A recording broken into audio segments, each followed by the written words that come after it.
La FRCA, le département de la Réunion, le Crédit Agricole vous présente Terre d'ici.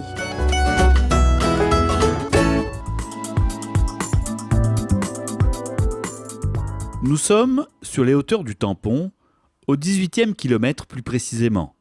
Ici, le terroir et l'altitude en font une zone privilégiée pour la culture du café Bourbon Pointu. Depuis la mi-août, Éric Payette a commencé la récolte des précieuses cerises rouges, une récolte du café qui, cette année, s'annonce très bonne. C'est quasiment ma deuxième récolte. L'année dernière, j'ai fait 500 kilos à peu près. Cette année, on espère sauter la tonne de cerises. Donc un petit peu encourageant depuis le temps. Éric cultive ici une caféière d'environ 4000 m². Adhérent de la coopérative Bourbon Pointu, il prend grand soin de ses caféiers afin de produire des fruits de qualité. Il faut absolument les flatter au départ. Ouais. Donc c'est pas juste mettre en terre et puis venir une fois de temps en temps. Moi c'est quasiment 2 fois par semaine, 2 dans la parcelle pour pouvoir enlever les gourmands, nettoyer le pied. Le résultat est là, des cerises bien rouges et mûres à point, d'une qualité irréprochable. Alors, au niveau des fruits, déjà on voit à la taille que l'altitude fait que les fruits sont beaucoup plus, ils ont un grade beaucoup plus important. Et alors sur cette parcelle-là, jusqu'à maintenant, Éric fait que du grand cru. Voilà. Donc si à la base on a une bonne plantation, une bonne gestion de la parcelle, plus la transformation qui est faite à la coopérative, c'est très rare qu'on ne fait pas du grand cru au bout. Produire un café d'excellence reste l'objectif premier de la coopérative. Celle-ci compte aujourd'hui une 60aine d'adhérents qui cultivent le Bourbon Pointu sur environ 11 hectares. Graziella, elle, est toute nouvelle dans la filière. Pour l'heure, elle apprend sur le terrain les ficelles du métier de caféiculteur, avant de s'installer très bientôt comme productrice de ce café d'exception. En fait, je me suis un petit peu documentée avant de me lancer. Et donc j'ai étudié ça, l'histoire, ce qui s'est fait jusqu'à présent. Et je suis vraiment tombée amoureuse de ce produit, c'est ça. Mais vraiment. Et puis c'est un produit quand même qui existe depuis des siècles et qui est de très grande qualité, qui a toujours été de très grande qualité et qui est reconnu dans le monde entier.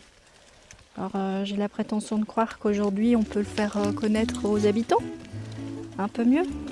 Voilà, c'est pour ça que je me suis lancée.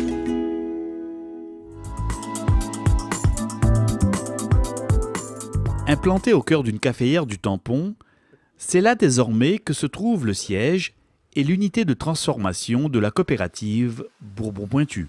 Donc il y a eu tout un travail au départ avec l'aide du CIRAD pour mettre en place justement ce produit d'exception. Et aujourd'hui, on est dans la phase plus de production maintenant. Le produit est abouti, la qualité, on la maîtrise. Et aujourd'hui, il faut vraiment produire.